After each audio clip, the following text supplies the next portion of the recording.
The late summer sun sagged over Dustfall Ridge, casting long shadows that crept across the dry earth like tired ghosts. The wind kicked up dust in soft swirls that settled over broken hitching posts and warped wooden signs. The town was the kind of place you passed through, not one you settled in, weathered, brittle, and just quiet enough to feel forgotten. The saloon door creaked louder than it should have, the sound splitting the stillness like a rifle crack. A stagecoach rumbled to a stop just outside, wheels groaning as if they too were reluctant to be there. From its belly emerged a man who moved with the weariness of time. He stepped down with a slight limp, one hand gripping the brim of a battered hat, the other buried deep in the pocket of a long, faded coat. His hair was streaked with silver, beard rough like dried sagebrush, and his eyes, steel gray, swept the street like a man expecting trouble to step out of it. "Name's Mr. Cole," he told the stable boy, handing off his saddlebags. The boy nodded, though no one had asked his name. Cole walked through town without hurry, boots stirring up more silence than dust. A few folks looked up from their porches and shop fronts, then looked down again just as quick. There was something about the way he moved, balanced but cautious, like a wolf too old to run, but still dangerous in the corner of the pen. He pushed through the saloon doors, and the room hushed without anyone asking it to. His eyes scanned the room once, not out of curiosity, but calculation. Who had a pistol on their hip? Who was pretending they didn't? Who was drunk? And who was pretending not to be? He sat at a table near the back, away from the piano and the shouting card players, where the shadows gathered thickest. A girl came to him with a pitcher and cautious eyes. 14, maybe younger, her apron stained, hair pulled back with a strip of cloth. Her hands trembled a little when she poured. "You don't look like you belong here," he said quietly, eyes still scanning the room. She blinked. "I work here," she answered, unsure if it was a lie or a fact. "You work here," he echoed. "But that ain't what I asked." She looked away, but something in his voice wasn't threatening, just steady, like water running underground. "Name's Clara," she said after a pause. "I ain't got folks no more. Mr. Red lets me stay in the attic if I help." He nodded once, then pushed a coin across the table toward her, for something warm to eat. "And if he says no, you tell him the old man with the limp will have words." Her lip twitched, halfway to a smile. "Yes, sir." It was the first kindness she'd been shown in weeks, and she tucked the coin into her apron like it was a secret. By sundown, the heat had dipped just enough to bring out the rougher kind of trouble. For riders came into town like they owned the land, laughter loud, spurs jangling like wind chimes over a grave.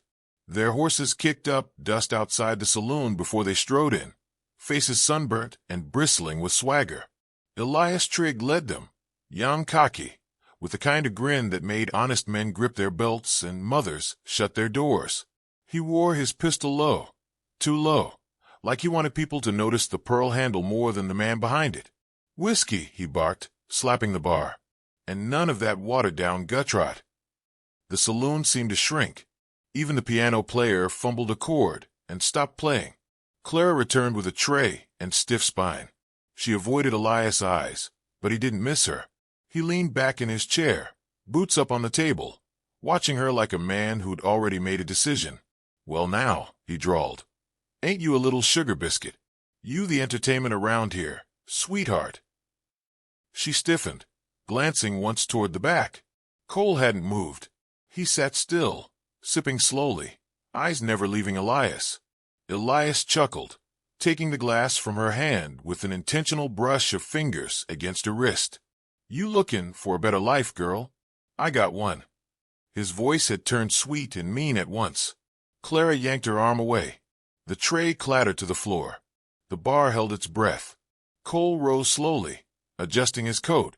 The sound of the chair scraping against the floorboards was louder than Elias' laugh. But the old man didn't speak. He just looked, deep and long, like a cold wind through canyon walls. Elias smirked. "You got something to say, old-timer?" Cole didn't blink. "No, but you do." The room was dead quiet. Elias studied him a moment, then snorted. "Man's got a limp and a stare. Real dangerous." Cole sat back down, drink in hand. Only if you push. The gang eventually laughed and turned back to their drinks. But Clara, cheeks red and hands clenched, watched the man in the back like he'd lit a fire she didn't know how to put out. When the outlaws left, the tension hung behind like smoke. Cole didn't speak again that night. He sat until the saloon emptied, then left through the side door, silent as the moonlight spilling across the canyon edge. Somewhere down the street, Clara watched him go, the coin still in her pocket, and something strange tightening in her chest, like hope, or the last string of a song that hadn't finished playing. The clang of hammer against iron rang through Dustfall Ridge like a heartbeat, slow, steady, tired. Harv the blacksmith, arms thick as tree trunks and face leathered from years beneath the sun, was shaping horseshoes before breakfast when he spotted Cole leaning against the hitching post outside. "You still limp on the left?" Harv called out, not looking up. Cole didn't answer at first. He just watched the sparks fly from the anvil, his hat shadowing his eyes. "I figured you were dead," Harv added, this time glancing his way. Cole stepped forward, slow and deliberate. "Been close." "Smokehand," Harv muttered under his breath. "Ain't heard that name in 20 years. Cole's expression didn't change. "That name's buried. Names don't stay buried. Not when they're tied to 10 men in one morning and a sheriff who lost half his ear trying to draw faster." Harv paused, wiping sweat from his brow. "Why now? Why here?" Cole looked down the street, empty storefronts, boarded windows, dust creeping in the cracks like mold. "Because here's quiet," he said. "Was quiet," Harv corrected, "till Trig rode in." A silence hung between them like smoke on still air. Elias Trigg had made camp at the Carroll homestead, 6 miles east. The family had vanished. No one knew if they'd fled or been buried beneath their own floorboards. Folks didn't ask. A black flag flew from the roof now, and Trigg's men rode in and out like they owned the land. The sheriff was gone, killed in the spring trying to break up a card game in Yuma. The nearest badge was 80 miles west, and no one in Dustfall had a horse fast enough to make the trip and back alive. By week's end, Elias had a rotating post in town. 2 men loitered by the saloon, another by the church steps. Not lawmen, just watchers. Snakes on 2 legs. Cole kept to the edge. He spoke little, drank less, always walked with the same slow gait, left leg dragging like it remembered a bullet that never came out. He ate alone, slept in the stable, watched like a man who'd seen too much and was trying to see no more. But Clara found him anyway. She cornered him one morning, breathless, braid half unraveled, a scrape on her cheek. "My pa," she blurted. "He was a sheriff." Cole raised an eyebrow, folding his arms. "Marshal Clint Arlen," she continued, eyes flashing. "He died 2 years ago. Shot outside Gray Bluff. Folks say Elias Trigg did it." Cole didn't flinch, but something behind his eyes went colder. "He never drew," she said, voice trembling now. "My pa, he wouldn't draw first. Said justice didn't wear a fast gun. Said it wore a clean badge." Cole looked past her, at the rising sun streaking the canyon red. "Your pa was a brave man," he said softly. Clara searched his face, something desperate in her gaze. "You knew him." "I knew of him," Cole answered. "You knew them, didn't you?" she whispered. "Men like Trigg. You rode with their kind. Or against them." His jaw clenched, a pulse twitching in his temple. "What I rode with," he said, "doesn't matter now." "It matters to me," she said, voice sharp. "You sit in the shadows. Folks whisper about you. Say your hands were quicker than thunder. That you once shot a man through a keyhole from 20 paces. He looked at her then, finally. Not angry. Just tired.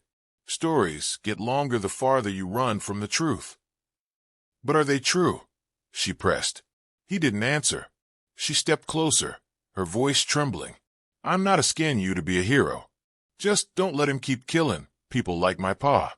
"I walked away from killing," he said quietly. "If I go back, I don't come out." Clara blinked, startled. "What do you mean?" Cole looked at his hands. They were large, veined, weathered, hands that once spun revolvers like they were coins. "It ain't just a gun you pick back up. It's the man who held it, and I buried him for a reason." The wind swept through town, lifting dust into lazy spirals. Clara stood there a moment, then turned and walked away. She didn't cry, but her steps were heavier. The nights grew longer, quieter. Doors shut early. Shutters stayed latched even when the air turned stifling. No dogs barked. Horses disappeared one by one, taken, traded, or killed. Once at dusk, someone set fire to the abandoned mill. The flames twisted in the sky like a beacon, orange bleeding into black. No one came to put it out. They just watched and said nothing. Cole stood on the hill just above town, eyes on the smoke, the brim of his hat casting a long shadow across his face. His coat flapped gently in the breeze, the same breeze that carried the smell of ash and the echo of mocking laughter from the saloon below. In the church, no one sang anymore. In the saloon, no one played the piano. Children stopped playing in the dirt. And Clara, who once walked with a hop in her step, now moved like she was carrying stones in her apron. Cole couldn't sleep. Not really. Dreams kept coming. Dreams filled with blood and gunpowder, with faces he couldn't name, and screams he couldn't stop. In one of them, a boy, barely 16, was reaching for a gun too big for his hand, and Cole's finger didn't hesitate. That's when he'd buried Smokehand. That's when he promised never again. But here he was. And there was Clara. And Elias Trigg was riding circles around her world, like a vulture waiting on collapse. The next morning, Clara didn't speak to him.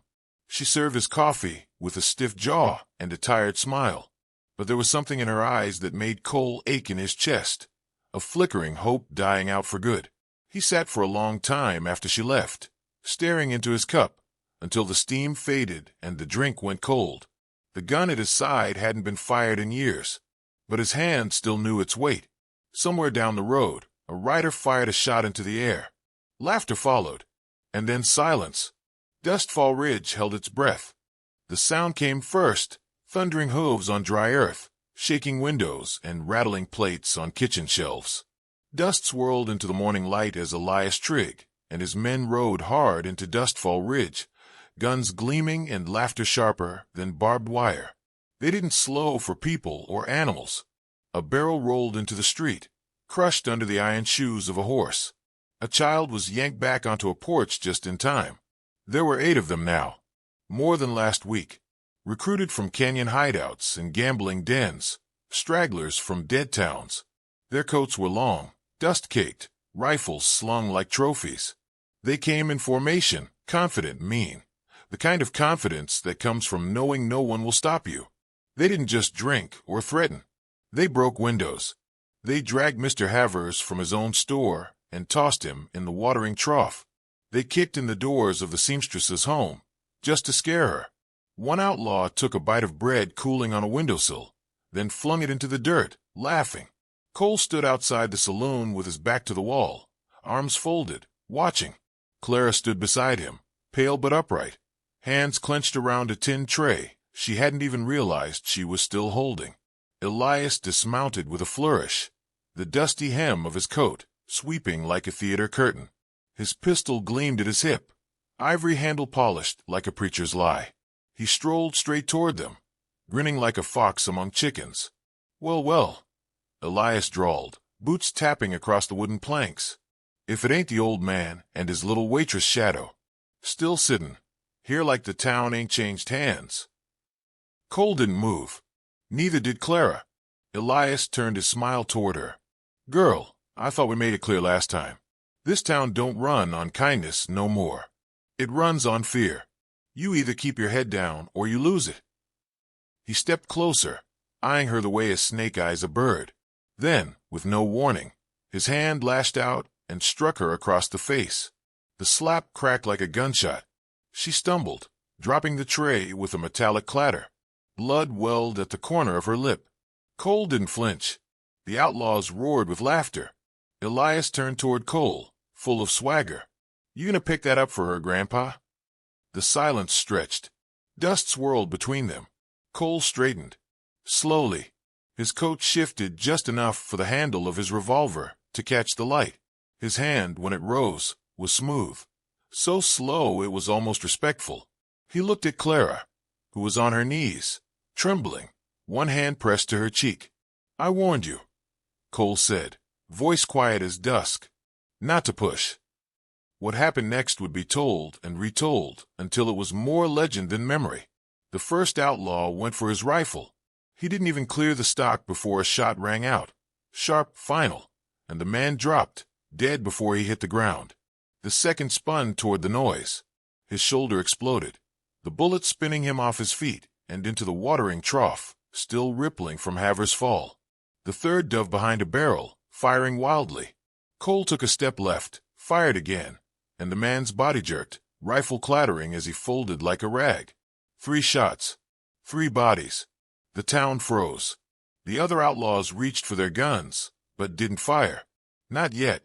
They were stunned, staring at a man who hadn't moved this fast in years, maybe decades. A man who stood like the wind around him had stopped moving to watch. Claire didn't scream. She just crouched beside the tray, wide-eyed, staring at the smoke curling from the barrel of Cole's gun. Elias backed up, stunned, blood draining from his face. "Smokehand," he whispered. Cole's eyes never left him. "You remember. You were supposed to be dead." "Not yet." Elias looked around, saw the bodies, the townsfolk peering from behind shutters, the stillness in the air. He raised his hand, signaling retreat, then bolted for his horse. Cole fired once more, grazing Elias's shoulder, spinning him half off the saddle. But the outlaw gritted his teeth, kicked his horse hard, and vanished in a cloud of dust, bleeding and howling. The remaining men didn't stay. They scrambled after their leader, leaving the bodies behind. Then came the silence. Not the silence of fear or hesitation, the kind that wraps around a place when something too big, too sudden, has just passed through. Birds stopped singing. Even the wind stilled. Cole lowered his gun. Clara was still crouched beside him, her breath shallow. He reached down and offered his hand. She took it without a word. When she stood, he gently brushed the blood from her lip with his thumb. "Thank you," she said, her voice raw. He didn't answer. He just looked at the horizon where Elias had vanished, then back to the townsfolk, now stepping out into the street, like people waking from a bad dream. Someone whispered. It was him. Smokehand. Others nodded. The legend had returned, not with a shout or a banner, but with 3 shots and a stare that stopped hearts. Blood darkened the dirt in front of the saloon. The sun moved across the sky like nothing had happened, and in the quiet, Dustfall Ridge finally remembered what it felt like to hope. The horse's hooves struck the canyon floor with rhythmic certainty, but every beat echoed off red rock, like a war drum. Cole rode alone, hunched low in the saddle, the reins loose in his weathered hands. The wind tugged at his coat, and sweat trickled down his temple beneath the brim of his hat. The midday sun glared down like judgment, baking the land into a blistered furnace. Ember Gulch was no place for the soft-hearted or slow-footed. It twisted like a snake's spine, lined with thorns, rattlesnakes, and the bones of men who got turned around or didn't see the drop-offs coming.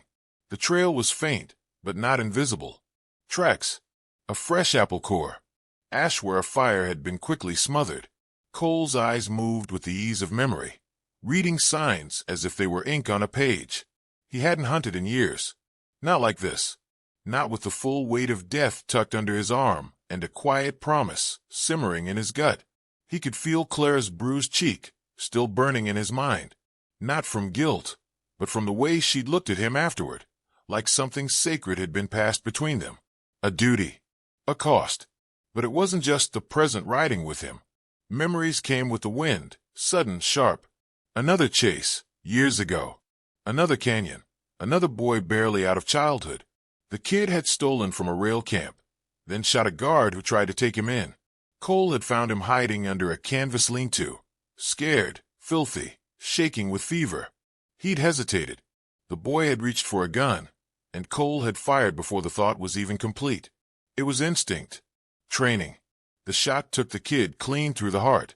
When Cole stepped closer, he saw the boy's face clearly. Not just the shape of it, but the eyes. Brown, wide. The same color his son had before fever took him at 6 years old. He buried the kid himself, and left his gun beside the grave. Swore off the hunt. Swore off the killing. But justice, sometimes, was patient. It circled back in the form of Clara's eyes and Elias Trigg's laughter. By the time the sun dipped low behind the spires of Ember Gulch, Cole had found them. The camp was tucked behind a ring of rocks, where the gulch narrowed into a dry wash. Smoke rose from a small fire, cautious and low. There were only 5 men left now. 2 tending horses, 1 dozing against a stone, and Elias himself pacing near the fire, his arm in a sling, blood dried and crusted down his shirt. His eyes twitched with every sound. He was jumpy, wounded, but not afraid enough. Cole didn't ride in. He circled high, dismounted, and approached on foot. The rocks gave him cover. The shadows were his again, and they welcomed him like an old friend. He pulled a length of rawhide cord from his coat and laid it across the trail behind the picket line. Then he moved deeper, quiet as smoke. The first trap was sound. A loose tin can he dropped into a bush near the fire's edge. It clattered softly when one of the outlaws wandered past it. The man spun, rifle raised, but saw nothing. As he turned back, Cole stepped from the dark and struck hard with the butt of his revolver. The outlaw dropped like wet laundry. The second died before he could speak. Cole shot from behind a boulder, the muzzle flash barely lighting his face. Another fell to a trick shot, a ricochet off the rocks that split the man's temple open before he even found where the bullet had come from. Panic rippled through the camp. Horses whinnied and bucked against their tethers. One man tried to flee, only to trip over the rawhide cord and crack his head on the stone. Elias stumbled toward his saddlebag, groping for a weapon. "Who's there?" he shouted. "Who the hell's out there?" A whisper carried through the wind. "Justice." Elias froze. His face drained of color. His hand trembled over the grip of a revolver. "Smokehand," he breathed. No, I saw you die in Laredo." "You saw what you wanted," Cole's voice echoed. "Now you see the reckoning." Elias dropped the gun and ran. Cole gave chase, but he didn't rush. He moved like water, inevitable, relentless. Elias scrambled up a ridge, boots slipping on the shale, panting like a man whose soul was rotting from the inside. At the edge of the cliff, Elias turned, desperate. "You don't have to do this," he gasped. "I'm done. I'm leaving the ridge. You'll never see me again."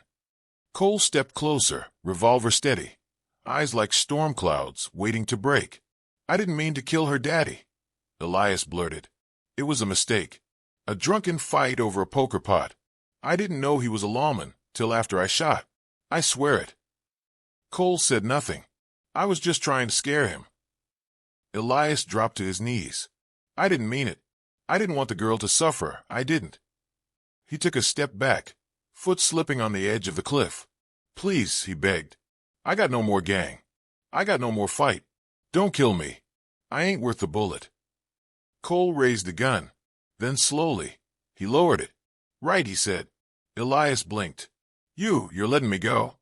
"No," Cole said, turning away. That's when Elias lunged, desperation overtaking reason. His boot caught loose gravel. The cliff's edge crumbled. He screamed, arms flailing as he tumbled backward into the canyon's throat. His cry echoed down the gulch until it vanished into silence, swallowed by red stone and sky. Cole stood still for a long time, staring at the place where Elias had stood. He holstered his revolver. The wind picked up again, brushing dust across his boots. Coyotes howled in the distance, mournful and hungry. He walked back toward his horse, the sky above bleeding from gold into deep purple. Smokehand had risen again, but he hadn't fired the last shot. The canyon had done what he could not. Let the land bury its own monsters. The morning light stretched slow and golden over Dustfall Ridge, painting the canyon walls in soft amber and bleeding warmth into the cold bones of the town. The saloon stood quiet but intact, its warped shutters blinking against the rising sun. Far off, the bell atop the long silent church trembled in the breeze, though no hand had touched its rope in months. The earth seemed to exhale, as if something heavy had finally passed. Out from the east came the sound of hooves, just one set, steady, uneven. Cole rode in at a walk, shoulders hunched, coat torn at the sleeve and stained dark with blood. Dust covered him from hat to boot, and a new cut traced the side of his jaw like a cruel signature. His horse limped with exhaustion, flanks slick with sweat. They moved like old soldiers coming back from a battle no one else had the stomach to see. Clara was already there, sitting on the porch of the general store, wrapped in a quilt that looked too big for her frame. She held his old hat in her lap, her fingers curled around the brim, like it might drift away if she let go. She didn't run to him. She didn't shout. She just stood as he dismounted, her eyes wide and wet, mouth trembling between relief and the thousand questions she wasn't ready to ask.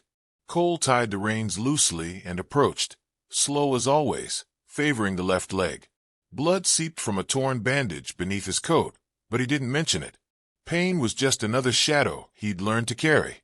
"You look like hell," Clara said softly, voice cracking. "I feel worse," he rasped, managing half a grin. She stepped forward and offered him the hat.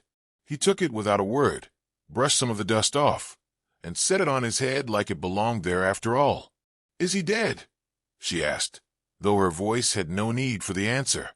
He looked past her, toward the canyon's edge far in the distance. The gulch took him. She nodded slowly, letting the silence hang between them for a breath. "Then it's over," she said. Cole leaned against the post beside her, exhaling long and slow. "I'm done, Clara. For good this time." She looked up at him, expression soft but firm. "You weren't back for revenge, were you?" "No," he said. "I was back for you." For a moment, the wind played with the hem of her quilt, tugging it like a curious child. Her eyes glistened, and she swallowed hard before whispering, "You gave me justice." He didn't respond. Didn't need to. In the days that followed, Dustfall Ridge stirred back to life, like a town waking from a fever dream. The saloon opened its doors again, not with drunken shouting, but with cautious music and laughter that didn't carry a threat. The smithy lit its forge, and the baker's chimney once again spilled smoke into the morning sky. The church bell rang on Sunday. No sermon, no preacher, just a sound, clear, hopeful, reminding folks that they were still here, that the ridge still stood. Children returned to the dusty street corners. Women hung laundry without watching the horizon. Old men played checkers outside the feed store, muttering about crops and weather instead of blood and missing neighbors. No one said much about Cole. No one needed to. He walked slower each day, quieter.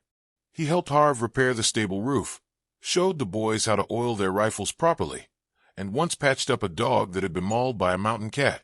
At night, he sat outside the saloon with a cup of black coffee, staring into the stars like they were the only things left that didn't lie. He didn't speak of Elias, not once. And when folks whispered Smokehand now, it wasn't with fear. It was with something close to reverence. Then, a few weeks later, the coach came rumbling through the ridge again. Not for trade, not for trouble. This time, it carried a letter from the territory office and a brass badge tucked in a velvet-lined box. Clara stood on the boardwalk when the coachman called her name. She stepped forward, brow furrowed, and read the paper 3 times before saying anything. Then she smiled, not wide, not proud, just the kind of smile that came from a promise kept. That evening, she walked into the saloon wearing a clean white shirt, a faded leather vest, and her father's boots. The badge was pinned over her heart, polished until it caught every flicker of lamplight. The room fell silent as she stepped up to the bar. "I'll take sweet tea," she said. "And if anybody breaks a window tonight, they'll pay double." Laughter rippled around the room, and a few hats tipped in her direction. She turned, and there he was, Cole, sitting at his usual table in the corner. She crossed the room and stood beside him. "You told me once this town needed someone who wouldn't shoot first." "I remember." "Well," she said, "it's got one now." He looked at her for a long moment, then nodded once. "You'll do just fine." Later that night, when the wind picked up and the stars blinked between clouds, folks swore they saw him riding out of town. No goodbye. No final drink. Just a shadow on horseback slipping into the canyon, like a breath exhaled. Others said he never left at all, that he still watched from the ridge, keeping his promise in silence, smoke, and memory. But everyone agreed on one thing. When Smokehand rose again, The silence that followed spoke louder than any bullet.